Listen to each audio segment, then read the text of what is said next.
Vamos lá.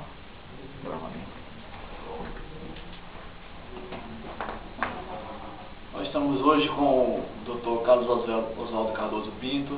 Ele é pastor, professor de teologia já há alguns anos, também é escritor, um dos tradutores da Bíblia NVI, né, pastor?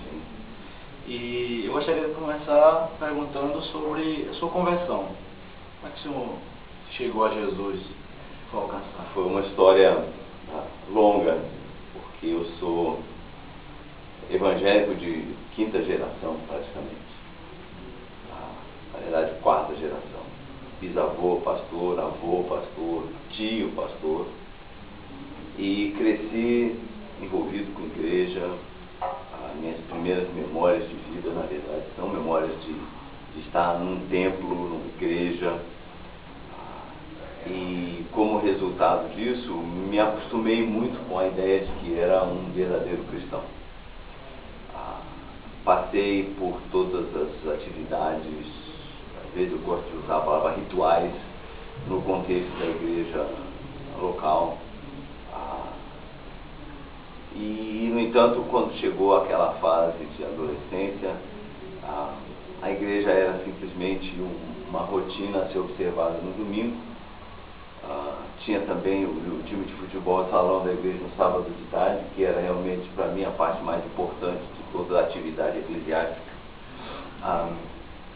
Mas nessa fase eu desenvolvi uma espécie de síndrome do médico e do monstro. No domingo pela manhã e às vezes à tarde eu era aquele garoto comportado, bonitinho, que estava na igreja fazendo tudo que o jovem crente supostamente deveria fazer. Mas durante a semana a minha vida não exibia nenhuma das qualidades que a vida de um cristão deveria ter. Nesse contexto, eu tomei conhecimento do acampamento Palavra da Vida em São Paulo e saí do Rio de Janeiro e fui para lá por duas vezes, uma vez em 1968, quanto tempo faz, e lá fui impactado com alguma coisa um pouco diferente. Pessoas para quem o cristianismo era uma questão de segunda a segunda, não só de domingo. Isso provocou alguma reflexão na minha vida, mas naquele ano eu tinha entrado na faculdade no Rio de Janeiro, então eu não queria interromper essa sequência, porque eu realmente pensava que a faculdade ia trazer algo novo na minha vida. Eu estava num momento assim, de muita indefinição de vida, extremamente voltado para mim mesmo, e a vida girava em torno do prazer que eu recebia, da atenção que as pessoas me davam. Aquele primeiro ano de faculdade foi extremamente frustrante sobre esse aspecto, porque não acrescentou nada ao que eu esperava da vida. Ao contrário das expectativas, foi um ano mais frustrante do que realizador. No ano seguinte eu voltei a São Paulo e de novo ouvi sobre o que então era o Instituto Bíblico Palavra da Vida. E a proposta da escola, uma das propostas da escola, era um curso de um ano que oferecesse ao jovem crente, particularmente o universitário, o pré-universitário, um fortalecimento da sua fé para enfrentar o ambiente da faculdade. Eu sabia que isso, pelo menos na superfície, era a minha necessidade. Eu não tinha elementos na minha vida para confrontar aquele estilo de vida universitário, a posição dos colegas descrentes. Então, pensei, quem sabe isso é uma oportunidade para mim. Conversei com meus pais, fui para São Paulo para fazer um ano no Instituto de Palavra da Vida. E foi justamente lá, estudando a palavra, que eu fui confrontado com a diferença entre meramente ser um frequentador de igreja e ser um cristão. E o senhor tinha qual idade nessa época? Essa época eu tinha 19 anos. E aí surgiu aquela tensão entre o que eu pensava que eu era e o que eu aparentava não ser, à luz do estudo da Palavra de Deus. Isso aí me complicou muito e eu senti muito essa tensão interna, mas não consegui resolver isso rápido. Essa luta durou um ano e pouco, pelo desde a hora em que, pela primeira vez, essa possibilidade surgiu de que, embora eu fosse um evangélico desde neném, eu nunca tinha me tornado um crente de verdade. No meio disso tudo, entra aquela ideia, poxa vida, o que vão pensar se eu de repente chegar à conclusão que nunca tive realmente uma experiência com Cristo. Então a minha preocupação com o que os outros pensavam de mim acabava sempre servindo como um freio para qualquer iniciativa espiritual em relação a Jesus Cristo. Chegou uma hora que não deu mais para segurar essa onda e durante um período de férias, na minha casa, lá no Rio de Janeiro, eu cheguei à conclusão diante de Deus, lendo a palavra de Deus. Interessantemente, foi o capítulo 3 de João, em que Jesus está falando com uma pessoa muito religiosa, que confiava na sua tradição, no seu nascimento, nas características sociais da sua religião, que Jesus diz: se você não nascer de novo, não pode ver o reino de Deus. Aí, finalmente, essa luz raiou na minha mente, para usar a expressão popular, caiu a ficha. Você tem muita religião, mas ainda não possui a Jesus Cristo.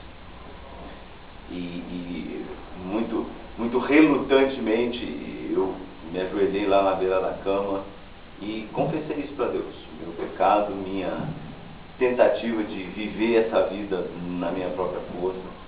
E o fato que dali em diante eu abri a mão dos meus esforços para concentrar exclusivamente no que Jesus tinha feito por mim.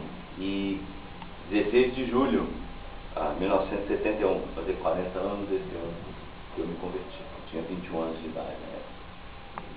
Legal. O senhor hoje é doutor em teologia, com alguns livros escritos, trabalhou na tradução da Bíblia Nova Versão Internacional no Brasil. E eu lembro de tê-lo ouvido dizer que a sua missão de vida era equipar expositores.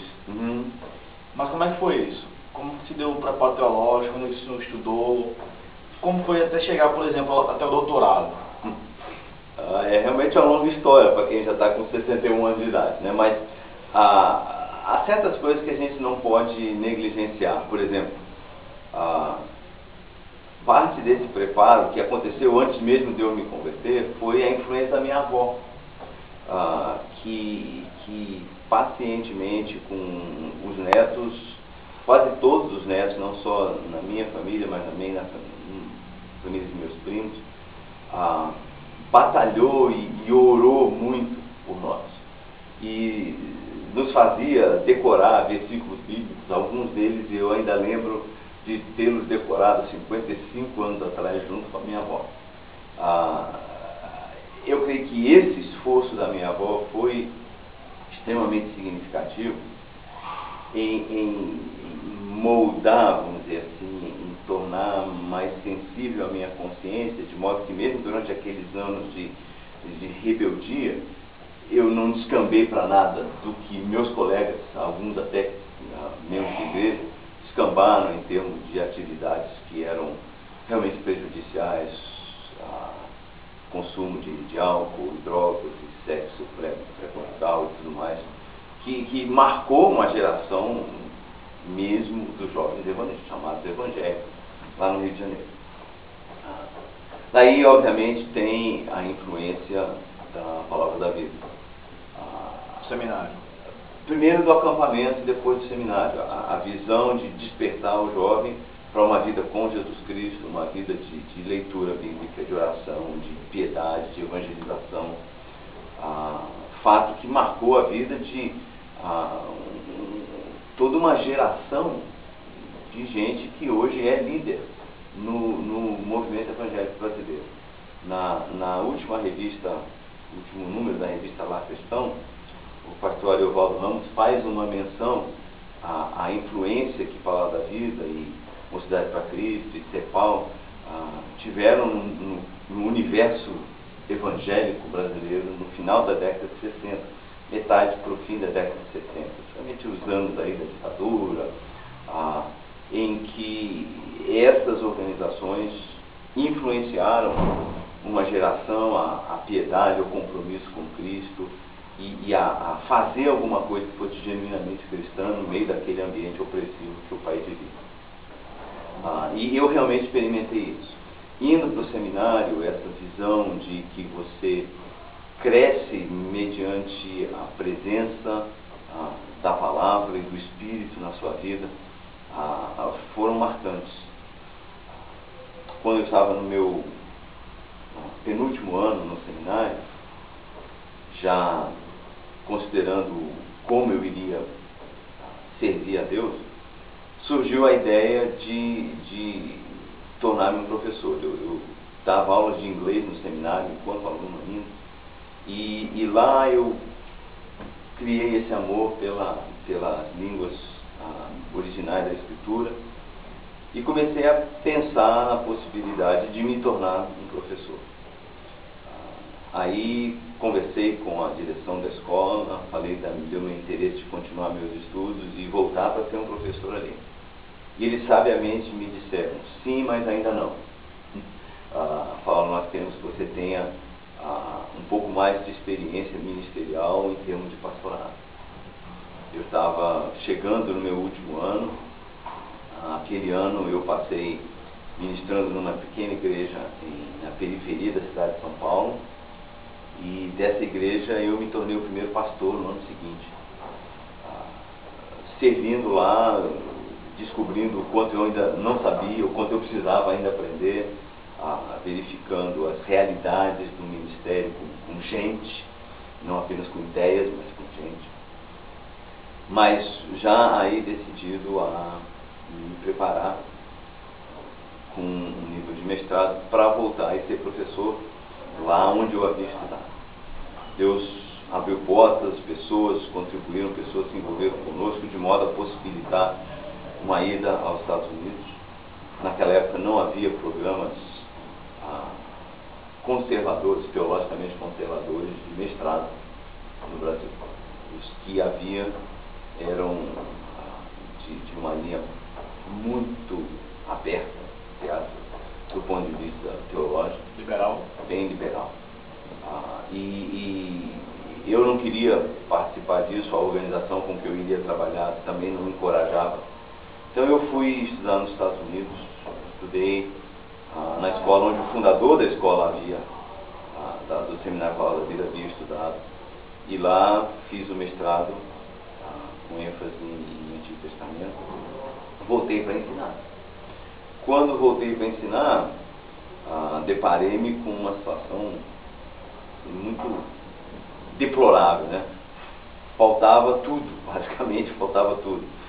Ferramentas linguísticas, faltava um material escrito por brasileiros a partir de uma língua brasileira, de uma gramática brasileira.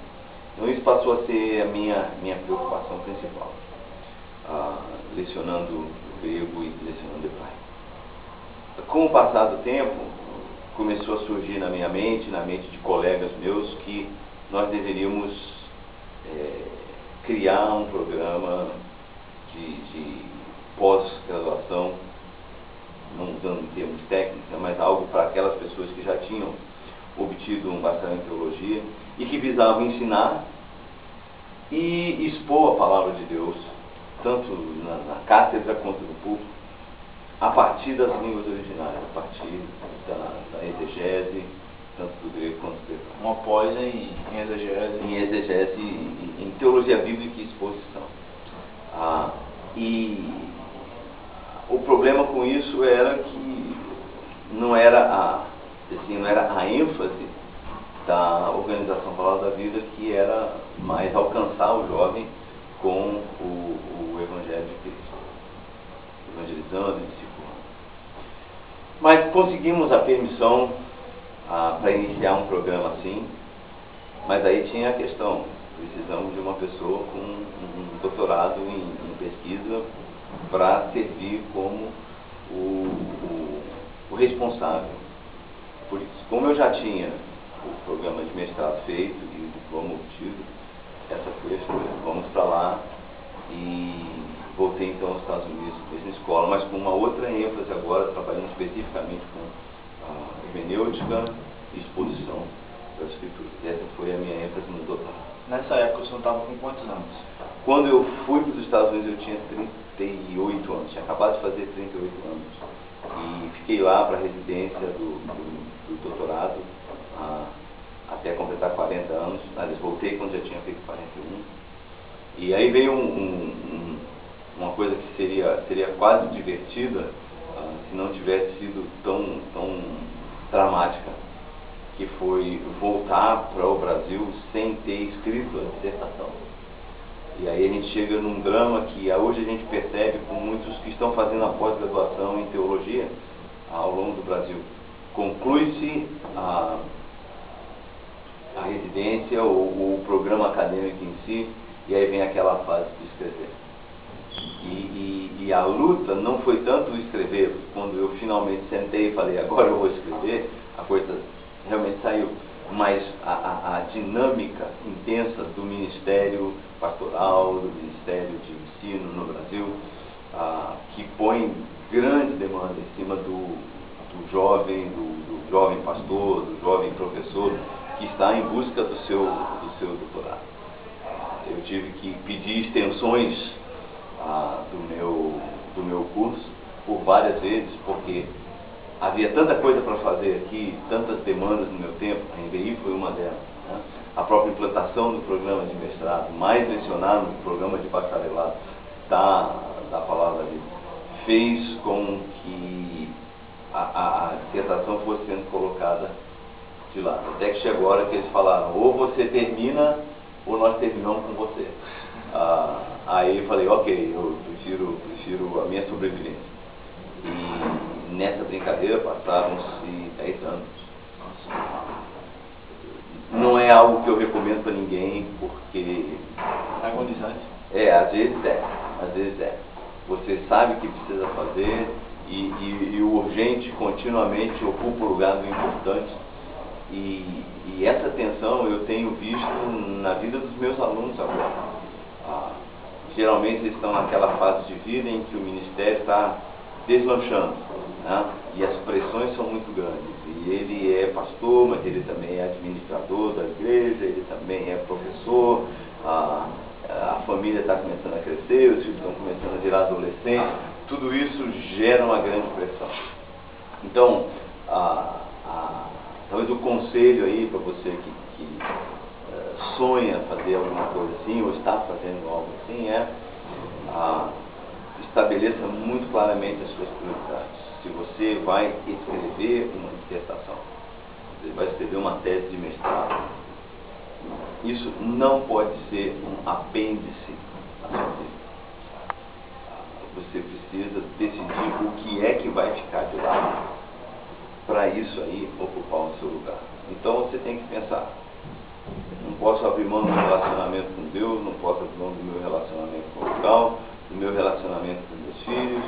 Aí começa o meu relacionamento com a igreja, e aí você começa a decidir onde você vai inserir essa dissertação. Ela tem que ter um grau alto de prioridade. Ao longo das minhas tentativas, houve um tempo em que eu tentei separar um dia para a dissertação. No meu caso não funcionou. Tem gente que é capaz de fazer isso. Um dia por semana você trabalha só naquilo. Mas o problema é que as ideias a respeito do que você está escrevendo geralmente não esperam uma semana para acontecer. Então é melhor você trabalhar um pouco de cada vez e não ficar na ilusão de pensar que eu vou esperar uma semana para começar a pensar de novo nisso. Perde o fio da meada. É melhor tirar, às vezes, nesse sentido, uma semana exclusiva para isso. E você passa a semana inteira trabalhando nisso. E mesmo que daí para frente você faça manutenção, essa intensidade, exclusividade do texto. Às vezes você precisa pedir, entre aspas, férias da família e até às vezes da igreja, ir para um lugar sossegado, levar seu computador, levar seu livro, levar o que você tiver para fazer e malhar naquilo, porque as exigências são muito grandes. Com o maior desenvolvimento do contexto evangélico brasileiro, a exigência de qualidade e até de quantidade, né, em termos de espessura de páginas, cresceu. Você precisa responder a isso também. Tá certo. Pastor, para a gente encerrar, eu perguntaria ao senhor, na sua opinião, quais são os maiores desafios que a igreja brasileira enfrenta? E em meio a esses desafios, quais conselhos o senhor daria para o jovem teólogo ou para aquela pessoa que está se decidindo se deve ou não cursar teologia, ou aquele jovem pastor, enfim, o iniciante, em meio aos desafios da igreja atual? Tá, vamos pensar um pouquinho sobre os desafios da igreja atual. Há alguns desafios que são perenes para a igreja de Deus, e a igreja brasileira está enfrentando alguns desses. Primeiro, se ela vai se conformar realmente à palavra de Deus, ou se ela vai tentar ajustar a palavra de Deus para o seu contexto. Nós estamos vendo sobre diversas áreas aí, ou em diversas áreas, que a igreja brasileira está seguindo o que já acontece em outros países do mundo, em que onde a palavra de Deus é clara e supratemporal e supracultural, nós também estamos tentando, como igreja, condicionar a palavra de Deus às tendências da nossa época, ao nosso espírito da época. Essa é uma grande pressão, uma grande tentação. Nós temos que decidir quem vai ser a nossa autoridade máxima e quem dita as regras de como interpretar. É muito ampla essa discussão e não temos tempo de ir a fundo nela. Mas se deixarmos a Bíblia ser o seu melhor intérprete, o seu primeiro intérprete, sei que a igreja brasileira vai experimentar uma renovação interior. Nós deixaremos de nos preocupar com o show, com o espetáculo, com as finanças, e deixar Deus tomar conta dessas e promover as oportunidades que a igreja precisa. Esse, para mim, é o desafio número um. Um desafio hermenêutico seria isso? É um desafio hermenêutico, mas é uma questão fundamental de autoridade. A questão fundamental é, se esse livro é a palavra de Deus, ele tem autoridade sobre nós. Ele tem autoridade sobre a nossa cultura. A nossa cultura tem que ser julgada por isso. Ela é ou não é a palavra eterna e suficiente de Deus. Nesse sentido, que mais um jovem teólogo, um jovem iniciante no pastorado ou nas missões precisa fazer é ser intensa e profundamente exposto à palavra de Deus, com o compromisso de absorvê-la e entendê-la. Isso, no meu entender, tem a ver com não só o conteúdo da Bíblia, mas o contexto da Bíblia. Eu fico impressionado com a maneira como pessoas têm a sua percepção das Escrituras totalmente transformada quando elas entendem os contextos em que cada livro foi escrito e percebem a grande semelhança que existe entre as experiências de vida que tem no século XXI e os conflitos e as experiências de vida que tinham pessoas no século I da era cristã, pessoas no século VII da era antes de Cristo. Os conflitos são semelhantes. Nós ficamos mais sofisticados, ficamos mais tecnológicos, mas continuamos tão humanos quanto eram os contemporâneos de Isaías ou os contemporâneos de Paulo. Nós descobrimos que quando essa combinação de conhecer a história bíblica e a história ao redor da Bíblia são combinados, a exposição das Escrituras se torna muito mais poderosa. A Bíblia ganha um corte maior em termos de penetrar na consciência, na mente das pessoas, porque aquilo que o autor quis dizer no seu contexto se torna não só claro, mas mais relevante quando tanto as semelhanças quanto as diferenças dos contextos nosso e dele são entendidas. Então, essa seria um grande desafio. Leia as Escrituras. Se você é teólogo, não se deixe dominar ou intimidar pela dificuldade de aprender o grego e o hebraico. São duas línguas aprendíveis. Do ponto de vista da dificuldade, o grego é tão difícil quanto o português. Tecnicamente falando, o hebraico é mais fácil do que o português como língua. Então, se você foi capaz de aprender o português, você pode aprender hebraico, você pode aprender grego e pode aprender com proveito. A diferença entre o tempo em que eu comecei a ensinar essas línguas, 36 anos atrás, e agora é gritante. As ferramentas que existem são numerosas. A facilidade que a internet colocou à nossa disposição, com programas, com recursos, ao que a erudição produziu, é gigantesco. Antes nós passávamos 20 horas fazendo um trabalho visando a exegese grega. Esse trabalho agora pode ser feito em menos de 5 minutos, simplesmente clicando no mouse e sabendo onde ir na internet. Então essa perspectiva tornou o desafio de ir a fundo nas Escrituras mais viável para nós. Ao mesmo tempo, essa proximidade trouxe uma certa preguiça exegética. Nós nos tornamos especialistas em clicar um botãozinho do mouse e não saber a realidade exegética por trás daquilo que está diante de nós. Então, você, jovem teólogo, você que está aspirando a uma pós-graduação, a um curso, uma graduação em teologia, encare esse desafio de não apenas ser um informado sobre a Bíblia, mas ser um profundo conhecedor da palavra. E na medida em que isso ocorre no nível mais profundo que você puder ir, o retorno em termos do ministério de pregação, do ministério de aconselhamento, do ministério de ensino vai ser muito grande. Deixa eu dar um pequeno exemplo. Há um pastor perto de Atibaia, onde eu moro, que tinha já um ministério bem sucedido na área de pregação, de formação de uma igreja, que ele começou do zero. E a uma certa altura ele decidiu que ia fazer um mestrado em teologia. Foi lá fazer conosco.